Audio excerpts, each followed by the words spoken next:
On était en Provence. Alors moi, je m'intéresse beaucoup au jardinage.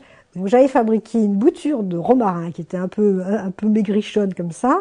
Et donc je dis à Daniel, on va aller planter ce romarin. Donc c'est très dur parce que c'est des rochers. Donc il prend sa pioche, il me fait un trou. Et ça, il adore. D'abord rendre service et puis piocher la pierre, il adore. Enfin tout ça, ces trucs un peu forts qu'il aime beaucoup. Il fait un trou, on plante les geraniums. Mais maintenant j'ai dit bon, ben maintenant il faut l'arroser. Alors je vois il se rappelle pas où est l'arrosoir ni où est l'eau, c'est un peu loin. Donc j'ai dit reste là, je vais chercher l'arrosoir. Je reviens, plus de bouture de romarin. Il est parti, le trou est là, la bouture elle est partie. Je dis mais c'est où le romarin? Il dit mais quel romarin? Je dis mais il est où? Et je regarde, et finalement il y avait un tas de mauvaises herbes et il l'avait arraché parce que ça lui semblait comme il avait arraché des mauvaises herbes.